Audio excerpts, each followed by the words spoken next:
आखाती देशातील युद्धानंतर पंतप्रधान नरेंद्र मोदी यांनी जनतेला काटकसरीचं आवाहन केलं. त्यानंतर महाराष्ट्र शासनानं काटकसरीची एक नियमावली तयार केली, ज्यामध्ये 19 नियम घालून दिले.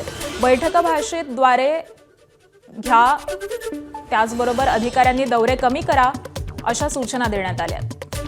एकीकडे देशाचे पंतप्रधान महाराष्ट्राचे मुख्यमंत्री सध्याच्या स्थितीमध्ये काटकसरीनं वागण्याचं आवाहन करतात, मात्र दुसरीकडे त्यांचेच कर्मचारी हे डिझेलची नासाडी करत असल्याचा आरोप आमदार प्रशांत बंब यांनी केलाय. नियमांना अनेक कर्मचाऱ्यांना मुख्यालयी राहण्याचे आदेश असताना देखील कर्मचारी बाजूच्या मोठ्या शहरामध्ये राहून ये जा करतात आणि अशा कर्मचाऱ्यांची संख्या 9 ते 11 लाख आहे.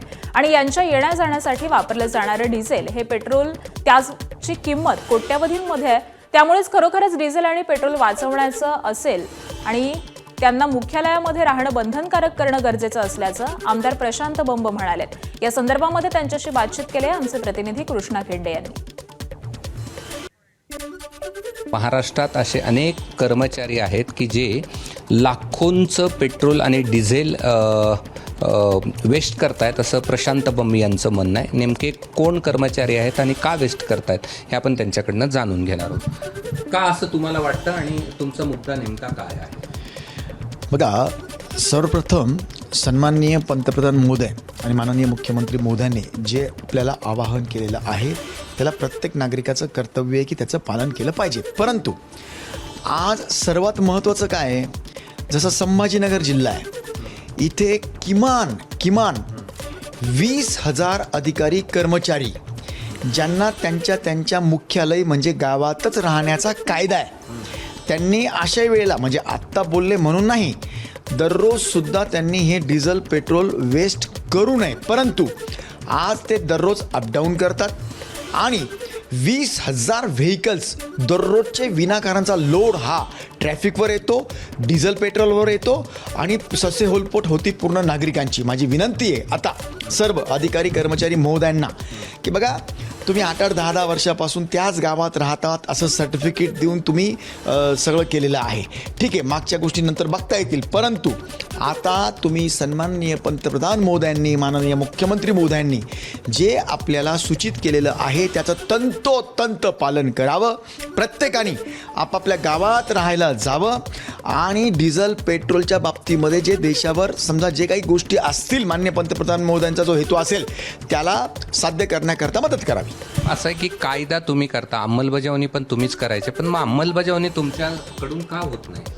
नाही बघा, खरं म्हणजे ना, ह्या अंमलबजावणी ह्या आपले प्रशासकीय बाब असतात. ह्या आजच मीटिंगमध्ये आम्ही माननीय कमिशनर महोदय असतील, माननीय कलेक्टर साहेब असतील, तसल्या सगळ्यांना सूचना दिलेल्या आहेत. ह्या सर्वांना तुम्हाला गावात त्यांनी सांगितलं होय पाठवावंच लागेल. आम्ही त्यांना पाठवू, नाही जर ते गेले तर त्यांच्यावर जे काही सर्व्हिसचे कायदे आहेत म्हणजे त्यांच्याप्रमाणे त्यांच्यावर शास्ती होईल. 9 ते 11 लाख कर्मचारी नियमानं ज्या गावामध्ये त्यांना नियुक्त केलं गेलेलं आहे त्या ठिकाणी राहणं हे त्यांच्यासाठी क्रमप्राप्त आहे. मात्र हे न करता शहराच्या ठिकाणी राहून ग्रामीण भागात जाऊन पेट्रोल डिझेल खर्ची घालतात असा त्यांचा आरोप आहे. कॅमेरामन धनंजय दारुंटेसह मी कृष्णा केंडे, ABP माझा, छत्रपती संभाजीनगर. नीट पेपरफुटी प्रकरणी महाराष्ट्राला लाजवणारी आणि धक्कादायक बातमी समोर आली आहे. लातूरमधील माजी प्राध्यापक PV कुलकर्णी हे पेपरफुटी प्रकरणाचे मास्टर माइंड असल्याचं कळत आहे. कुलकर्णी यांनी परीक्षेपूर्वीच विद्यार्थ्यांकडून प्रश्न आणि त्यांची उत्तरं पाठ करून घेतल्याचा संशय आहे. तर सर्वात धक्कादायक बाब म्हणजे विद्यार्थ्यांच्या वहीत लिहून घेतलेले प्रश्न आणि उत्तरं 3 मे 2026 रोजी झालेल्या प्रत्यक्ष नीटच्या परीक्षेमधील प्रश्नपत्रिकेशी हुबेहूब जुळल्याचं तपासात आढळलंय. आता या नेटवर्कमध्ये आणखी कोण कोण सहभागी आहेत आणि किती विद्यार्थ्यांपर्यंत हा पेपर पोहोचला याचा शोध CBI घेतेय. पेपरफुटीमध्ये सर्वात पहिला आरोपी नाशिकच्या शुभम खैरनारचे नवे कारनामे समोर आलेत. वैद्यकीय प्रवेश मार्गदर्शनासाठी खैरनार प्रति विद्यार्थी 11 ते 45 लाख उकळत असल्याची माहिती आहे. धक्कादायक म्हणजे शिक्षण पूर्ण नसताना आणि कोणतीही पदवी नसताना स्वतःच्या नावासमोर शुभम खैरनार डॉक्टर असा उल्लेख करत होता. तर पुण्यामधील मनीषा वाघमारेला देखील आता CBIनं अटक केली आहे. तिच्या बिबवेवाडीतील घरात कसून चौकशी करण्यात आली. तर अहिल्यानगरचा आरोपी धनंजय लोखंडेला 6 दिवसांची CBI कोठडी सुनावण्यात आली आहे. पेपरफुटीमुळे रद्द झालेली नीट पुनर्परीक्षा 21 जूनला होणार आहे. NTAनं ही तारीख जाहीर केली आहे. पेपरफुटीमुळे 3 मेला झालेली परीक्षा प्रक्रियाच ही रद्द करण्यात आली आहे. केंद्रीय शिक्षण मंत्री धर्मेंद्र प्रधान यांनी पत्रकार परिषद घेत नव्या परीक्षेबाबत मोठ्या घोषणा केल्या. 21 तारखेला होणारी परीक्षा दुपारी 2 ते 4:15 अशी होणार आहे आणि यावेळी 15 मिनिटं वेळ वाढवून देण्यात आली आहे. तसंच 3 मेच्या परीक्षेसाठी परीक्षार्थींनी भरलेलं शुल्क हे परत दिलं जाईल. पुनर्परीक्षेसाठी मात्र कोणतंही शुल्क आकारलं जाणार नाही अशी ही घोषणा त्यांनी केली आहे. कि परीक्षा में थोड़ा हमको जो उनकी फॉर्मेलिटीज है, OMR शीट को दस्तखत करना, आरंभ में एक बार करना, अंत में भी एक बार करना, उसमें हमारी विद्यार्थियों कोर टाइम में कटौती हुई थी. जो 2 से 5 एग्जामिनेशन टाइम था, उसको ध्यान में रखते NTA ने तुरंत एक निष्पत्ति किया है कि उसको और 15 मिनट बढ़ाएं. 2 से शुरू होगा, 5:15 तक ये परीक्षा की समय बढ़ाया जाएगा. परीक्षा कैंसिल के दिन NTA ने एक निर्णय तुरंत कहा था कि हम जो एग्जामिनेशन हो गई उस एग्जामिनेशन की फीस को हम स्टूडेंट को रिटर्न करेंगे. हम उसमें NTA वचनबद्ध है और जो आगे वाला परीक्षा होगा उसकी 0 फीस होगा. हम विद्यार्थियों के ऊपर कोई आर्थिक बोझ ना आए, हम उसकी दायित्व ले रहे हैं. नीटचा पेपर फुटल्यानंतर लाखो विद्यार्थ्यांचं भविष्य धोक्यात आलं. ज्या विद्यार्थ्यांनी 3 मे रोजी परीक्षा दिली होती त्या विद्यार्थ्यांना पुन्हा परीक्षा द्यावी लागणार आहे. त्यामुळे विद्यार्थ्यांकडून संताप व्यक्त करण्यात येतोय. तसंच आमचा नीट परीक्षेच्या व्यवस्थेवरून विश्वास उडाल्याची प्रतिक्रिया विद्यार्थ्यांनी व्यक्त केली आहे. फर्स्ट एक्झाम दिली होती ती चांगली होती. आम्ही त्याच्यासाठी वेल प्रिपेअर्ड होतो आणि आता जी आमची डेट आलेली आहे एक्झामची त्याच्यासाठी आम्हाला खूप कमी प्रिपरेशन टाईम आहे. आम्ही इवन मेंटली रेडी नाही आहे त्याच्यासाठी, कारण आम्ही ऑलरेडी वेकेशन मोडमध्ये गेलो होतो. मग ते एक विश्वास तुटून गेला की ही एक्झाम फेअर आहे का, आमचे कष्ट हे खरंमध्ये उपयोगी होणार आहे का. परत एक्झाम द्यायची आहे, आता परत काय होईल, परत ती 0पासून परत प्रिपरेशन करायची. तर आता कसं सगळं एवढं हँडल आणि एवढा कमी टाईम आहे, परत आता ते नाही होऊ शकत की तेवढं प्रिपरेशन परत ती नाहीच होऊ पॉसिबलच नाही. म्हणजे त्याचा काय आता कसं करायचं त्याचा परत नाही समजत. नीट पेपर लीक प्रकरणातील master mind chemistry lecturer PV कुलकर्णीला पुण्यातून CBIनं अटक केली आहे. कुलकर्णीला आज दिल्ली कोर्टामध्ये हजर केलं जाण्याची शक्यता आहे. कुलकर्णी NTA सोबत जोडले गेलेले होते आणि त्यांनीच पेपर लीक केल्याची माहिती आहे. आरोपी PV कुलकर्णी हा NTAच्या परीक्षा प्रक्रियेमध्ये सहभागी असलेल्या रसायनशास्त्राचा प्राध्यापक आहे.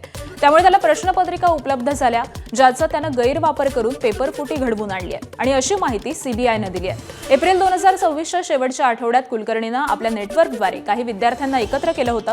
PV कुलकर्णीनं विद्यार्थ्यांना परीक्षेपूर्वी प्रश्न आणि उत्तरं पाठ करायलाही लावलेली होती.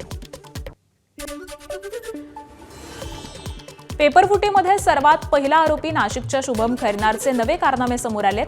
वैद्यकीय प्रवेश मार्गदर्शनासाठी खैरनार प्रति विद्यार्थी 11 ते 45 लाख उकळत असल्याची माहिती आहे. धक्कादायक म्हणजे शिक्षण पूर्ण नसताना आणि कोणतीही पदवी नसताना देखील स्वतःच्या नावासमोर शुभम खैरनार डॉक्टर असा उल्लेख करत होता. तर पुण्यातील मनीषा वाघमारेला देखील आता CBIनं अटक केली आहे. तिच्या बिब्बेवाडीमधील घरात कसून चौकशी करण्यात आली. तर अहिल्यानगरचा आरोपी धनंजय लोखंडेला 6 दिवसांची CBI कोठडी सुनावण्यात आली आहे. नीट पेपरफुटी प्रकरणात आता धक्कादायक खुलासा समोर आलाय. जयपूरच्या बिवाल कुटुंबातील परीक्षार्थी ऋषी बिवालच्या 12वीच्या गुणपत्रिकेमध्ये अनेक प्रश्न निर्माण केलेत. फिजिक्समध्ये अवघे 9, केमिस्ट्रीमध्ये 15 आणि बायोलॉजीमध्ये फक्त 20 गुण मिळवलेल्या ऋषीनं नीट परीक्षा उत्तीर्ण केल्याचं समोर आलंय. ग्रेस मार्क्सच्या आधारे तो पास झाल्याची माहिती समोर येत असून या प्रकरणामुळे नीट परीक्षेच्या पारदर्शकतेवरती गंभीर प्रश्नचिन्ह उपस्थित होत आहे.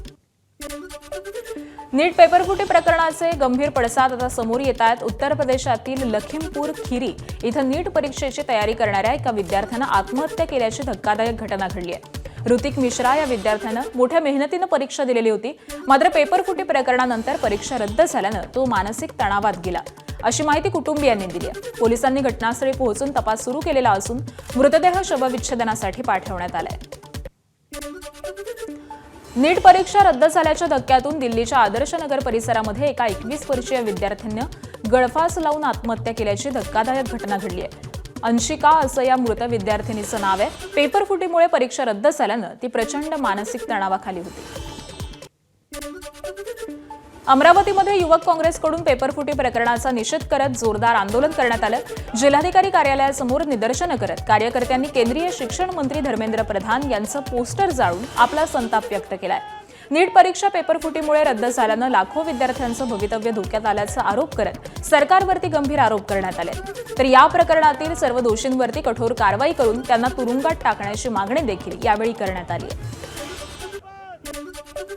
राज्यातील पोलीस खात्यात मोठे फेरबदल करण्यात आलेत. अनेक बड्या अधिकाऱ्यांच्या बदल्या करण्यात आल्यात. बुंदू खराब प्रकरणामध्ये एसआयटीच्या प्रमुख असलेल्या तेजस्वी सातपुते यांची आता पुण्याच्या गुन्हे शाखेच्या अप्पर पोलीस आयुक्तपदी नियुक्ती करण्यात आली आहे. तसंच खराब प्रकरणी एसआयटीचा तपास सातपुतेंकडेच राहणार आहे असं देखील कळतंय.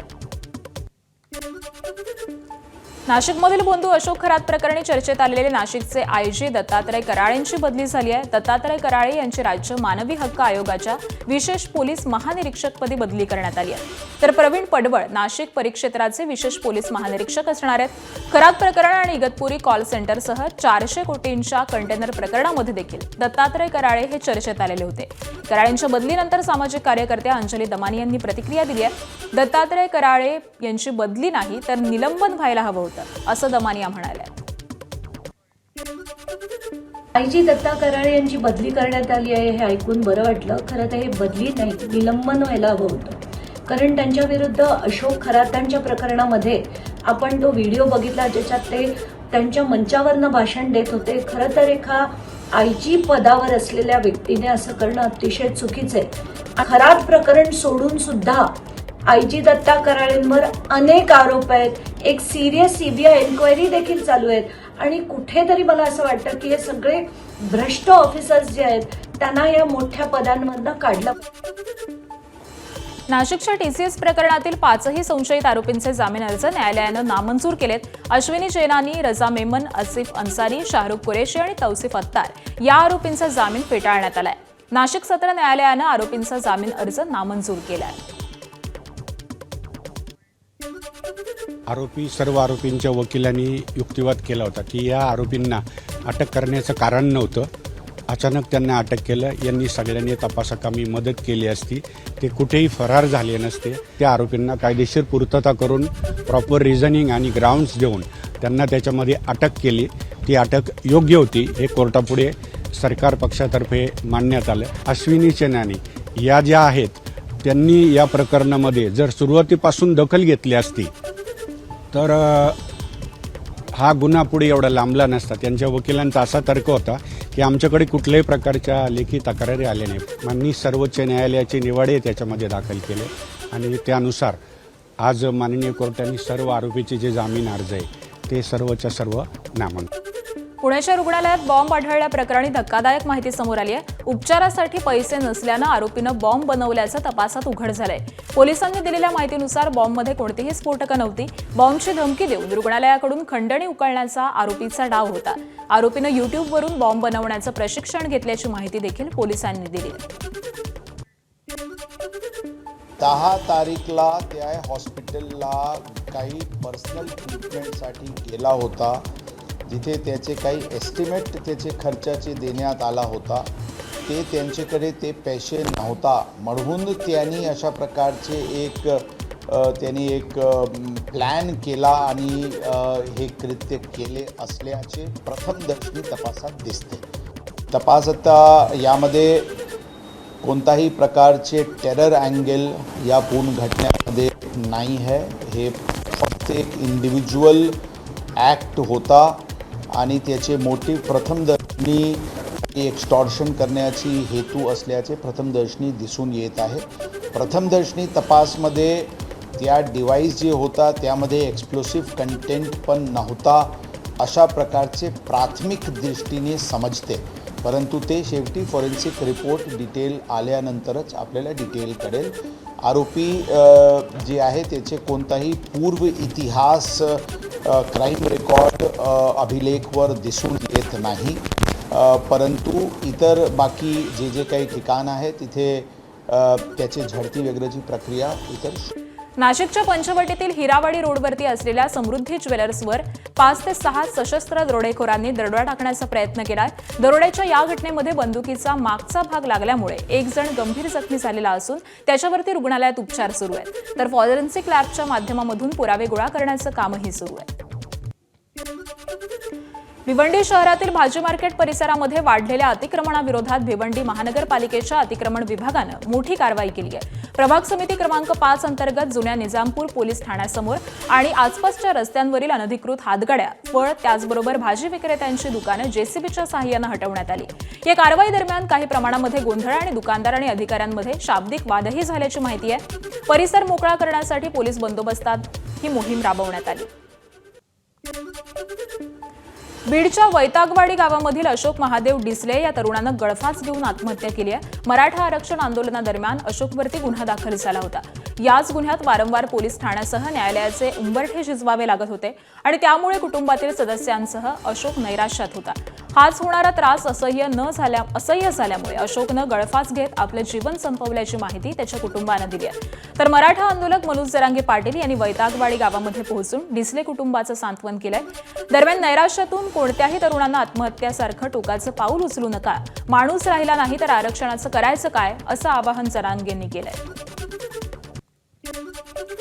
वसई पश्चिम येथील सन सिटी परिसरामध्ये परवानगी नसतानाही सुरू असलेल्या वसई महोत्सवावरून प्रशासनाच्या भूमिकेवरती गंभीर प्रश्नचिन्ह उपस्थित होत आहे. महसूल विभागाच्या मोकळ्या भूखंडावरती सुरू असलेल्या या महोत्सवासाठी आवश्यक परवानग्या घेण्यात आल्या नसल्याची माहिती समोर आली आहे. आयोजकांविरोधात गुन्हा दाखल होऊन देखील आणि जिल्हाधिकाऱ्यांनी महोत्सव बंद करण्याचे आदेश देऊन देखील कार्यक्रम सुरूच असल्याचं नागरिकांकडून सांगण्यात येत आहे. सुरक्षेचे नियमही पाळले जात नसल्याचा आरोपही करण्यात आला आहे. धुळ्याच्या शिरपूरमधील महावीर सोसायटी परिसरामध्ये अत्यंत धक्कादायक घटना घडली आहे. पत्नीसमोर अपमानास्पद बोलल्याच्या रागातून मुलानंच आपल्या आई-वडिलांच्या डोक्यात मुसळनं वार करून दोघांचीही हत्या केल्याची माहिती आहे. हल्ल्यानंतर फरार होण्याच्या तयारीमध्ये असलेल्या आरोपी मुलाला नागरिकांनी पकडून पोलिसांच्या ताब्यात दिलं. तर या घटनेनं संपूर्ण शिरपूर शहरात खळबळ उडाली आहे. भिवंडी शहरात प्रेमसंबंधातून एका महिलेची निर्घृण हत्या करून तिचा मृतदेह जाळून पुरावा नष्ट करण्याचा प्रयत्न झाल्याची धक्कादायक घटना उघडकीस आली आहे. प्रेमाला नकार दिल्याचा राग आणि मोबाईल न उचलण्याच्या कारणावरून आरोपीनं महिलेची हत्या केल्याची माहिती समोर आली आहे. त्यानंतर मृतदेह निर्जन मैदानामध्ये नेऊन जाळण्यात आला.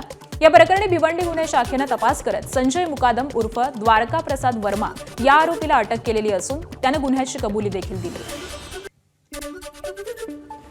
जळगावात प्रेम प्रकरणातून आलेल्या नैराश्यातून 19 वर्षीय तरुणानं रेल्वेखाली उडी घेत आत्महत्या केली आहे. प्रियसीला तिचे नातेवाईक घेऊन गेल्यावरती तरुणानं हे टोकाचं पाऊल उचललंय. गणेश सोनवणे असं मृत तरुणाचं नाव आहे. गणेशचे गावातीलच एका तरुणीसोबत प्रेमसंबंध होते. दोघेही 4 मे पासून घरातून निघून गेले होते. जळगाव रेल्वे स्थानकावरती आल्यानंतर त्यांनी नातेवाईकांना फोन करून माहिती दिली. त्यानंतर संबंधित तरुणीचा भाऊ रेल्वे स्थानकावरती येऊन तिला घेऊन गेल्याचं सांगण्यात येत आहे. आणि यानंतर गणेशनं आपल्या आईला शेवटचा फोन केला आणि छत्रपती शिवाजीनगर रेल्वे उड्डाणपुलाजवळ धावत्या रेल्वेखाली त्यानं उडी घेतली. दरम्यान गणेशच्या नातेवाईकांनी संबंधित तरुणीच्या नातेवाईकांवरती गंभीर आरोप केलेत. गणेशला आत्महत्येस प्रवृत्त करण्यात आल्याचा आरोप कुटुंबियांनी केला आहे. बीडमध्ये राष्ट्रीय महामार्ग भूसंपादन आणि मोबदला वाढवून देत तब्बल 310 कोटी रुपयांचा अपहार केल्याप्रकरणी अटक करण्यात आलेले तत्कालीन जिल्हाधिकारी अविनाश पाठक यांना न्यायालयानं 14 दिवसांची न्यायालयीन कोठडी सुनावली आहे. 7 दिवसांची पोलीस कोठडी संपल्यानंतर त्यांना न्यायालयामध्ये हजर करण्यात आलं होतं आणि या प्रकरणाच्या तपासात 154 पैकी 6 महत्त्वाच्या फाईल्स गायब असल्याचं, त्याचबरोबर डिजिटल पुरावे आणि आवाज नमुने फॉरेन्सिक तपासणीसाठी पाठवण्यात आल्याची माहिती समोर येते. न्यायालयाच्या निर्णयानंतर पाठक यांची रवानगी कारागृहात करण्यात आली. अकोला शहरात पुन्हा एकदा गुन्हेगारी डोकं वर काढलेलं असून अलंकार मार्केट परिसरामध्ये एका युवकावरती जीवघेणा हल्ला करण्यात आलाय. जुन्या वैमनस्यामधून हा हल्ला झालेला असून यामध्ये राहुल सारसर हा युवक गंभीर जखमी झालेला आहे. त्याची प्रकृती ही चिंताजनक असून खासगी रुग्णालयात त्याच्यावरती उपचार सुरू आहेत. तर पोलिसांकडून पुढील तपास केला जातोय. ठाण्यात 2 वेगवेगळ्या ठिकाणी झाड कोसळल्याची घटना समोर आली आहे. नौपाडा इथल्या दमानी इस्टेट परिसरामध्ये एका दुचाकीवरती झाड पडल्यामुळे गाडीचं मोठं नुकसान झालंय. तर वागळे इस्टेटमधील श्रीनगर भागामध्ये झाड सोसायटीच्या ऑफिसवरती कोसळलं. सुदैवानं या घटनेमध्ये कोणतीही जीवितहानी झाली नाही. बुलढाण्याच्या मेहकर तालुक्यातील नागेशवाडी गावामध्ये दूषित पाण्यामुळे तब्बल 150 ते 200 नागरिकांना अचानक अतिसाराची तीव्र लागण झाली आहे. एका विहिरीतून झालेल्या पाणी पुरवठ्यामुळे संपूर्ण गावाला जुलाब आणि उलट्यांचा त्रास सुरू झालाय. यातील काही रुग्ण हे गंभीर असल्याची माहिती मिळते. मात्र आरोग्य प्रशासनाची चांगलीच धांदल उडाली. भाईंदर पश्चिम येथील राई गावाजवळ बिबट्या दिसल्यामुळे परिसरात भीतीचं वातावरण निर्माण झालंय. शुभम गार्डन इमारतीसमोरच्या मोकळ्या मैदानामध्ये शुक्रवारी संध्याकाळी बिबट्याचा वावर दिसून आला. नेहा जाधव यांनी हा प्रकार आपल्या मोबाईलमध्ये चित्रित केला.